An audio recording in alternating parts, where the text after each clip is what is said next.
வரலைன்னா ஒரே தான் வாட்டி வதைக்கிறது, வந்தால் ஊரையை புரட்டி எடுக்கிறது. இதுதான் நம்ம ஊர் பருவமழையோட வழக்கமாக போச்சு.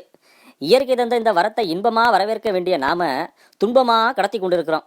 குறிப்பாக தலைநகர் சென்னையில் ரொம்பவே கஷ்டப்படுறாங்க. ஆளுங்கட்சி எதிர்கட்சின்னு மாறி மாறி அரசியல் குற்றச்சாட்டுகளை அள்ளி வீசி மழையையும் ஹாட் டாபிக்காக மாற்றிட்டாங்க. சரி, எல்லாரும் சீரியஸாக இருந்தால் யார் தான் சந்தோஷப்படுத்துறது? துன்பம் வர நேரத்தில் சிரிங்கன்னு சொல்லியிருக்காங்க. அதுக்காக தாங்க ஒரு சின்ன முயற்சி. சென்னைனா சாதாரணமான ஊரா?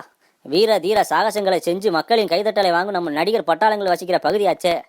சரி, இந்த மழை வெள்ளத்தை அவர்களோட தொடர்புபடுத்தி கற்பனையாக ஒரு காக்டெயில் அடித்து விட்டோம் பாருங்க. பிறந்த அடுத்த நொடியே பிளாட்ஃபார்ம் டிக்கெட் கூட வாங்காமல் ரயிலில் பயணம் செஞ்சு பச்சை குழந்தையா ஆழமான ஏரியில் மிதந்து வந்து நம்ம சூப்பர் ஸ்டாரு பஞ்சு டைலாக்கு கூட கொட்டு மலையில் தாங்க நினச்சிட்டு வருவார். அவர் இருக்கிற ஊருக்கு எப்படி இந்த மழை வந்துச்சோ ஆண்டவனுக்கு தான் வெளிச்சம். அடுத்ததான் நம்ம உலகநாயகன். அந்த காலத்திலேயே டபுள் போட்டில் நடுக்கடலுக்கு போனவர். தசா அவதாரம் போட்டு ஒரே சுனாமியை பல வேடங்களில் சமாளித்தவர். தண்ணியை வச்சே பல்லாயிரக்கணக்கான உயிரை காப்பாற்றினவர். அவருக்கு விஷயம் தெரியறதுக்கு முன்னாடி இந்த மழை கெட் அவுட் ஆகுறது அதுக்கு நல்லது. அடுத்ததான் நம்ம தலை. அந்த உப்பு காத்துல எங்க மக்களின் ஓலம் இப்போ கேட்கும். கரமண்ணு நெஞ்ச பொழந்து கிடக்கும். கற்பு கரைசி அகலிக கல்லா போன மாதிரி என் கிராமமும் மண்ணா போச்சு.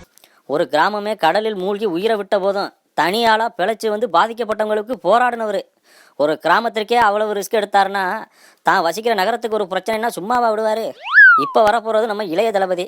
பாசத்துல 10 தாய்க்கு சமம், பலத்துல 100 யானைக்கு சமம், வீரத்துல 1000 வேங்கைக்கு சமம், விவேகத்துல 1,00,000 சாணைக்கியனுக்கு சமம். அவன் எங்களுக்கு வேணும் ஐயா.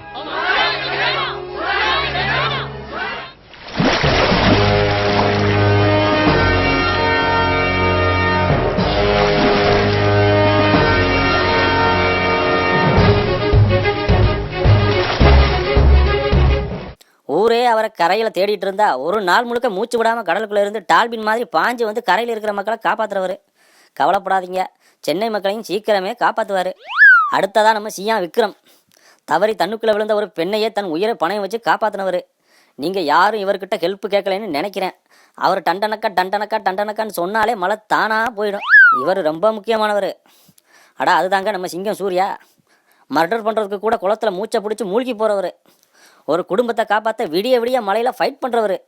அவருக்கு இந்த புயலெல்லாம் புஷ்வான மாதிரி. அநேகமாக அவர் ஊரில் இல்லைன்னு நினைக்கிறேன். அதான் தைரியமாக மழை சென்னைக்கு வந்திருக்கு. அடுத்ததான் நம்ம தனுஷ். அவர் எப்படிப்பட்டவர்னு நினச்சிங்க? நாங்கெல்லாம் சுனாமிலேயே சும்மிங்க போடுறவங்க. உண்மைதாங்க. எல்லாரும் தூண்டியில் மீன் பிடிச்சோம்னா அவர் கடலுக்கு அடியில் போய் தான் மீனை பிடிப்பார். தண்ணியெல்லாம் இவருக்கு தண்ணிப்பட்ட பாடு. இவர் ஒரு ஆள் போதுமே ஒட்டுமொத்த சென்னையும் காப்பாற்ற. இது நம்ம தம்பி சிம்பு. தம்பிக்கு மலையை பார்த்தா டூயட் பாடுற ஆசை வந்துடும். மற்றபடி மலையில் மக்களை காப்பாற்றணும்னா முதல் தமிழனா வந்து நிற்பாப்புல. கடைசியாக வர்றவர் நம்ம கார்த்தி. ஊரே மழை வரக்கூடாதுன்னு நினச்சா இவர் மட்டும் மழை வரணும்னு சாமி கும்பிடுவார். அப்போ தானே ஸ்டெப்பு போட முடியும். தம்பியை காப்பாற்ற கூட்டிகிட்டு போனோம்னா அங்கே நின்று டான்ஸ் ஆடுவாப்புல.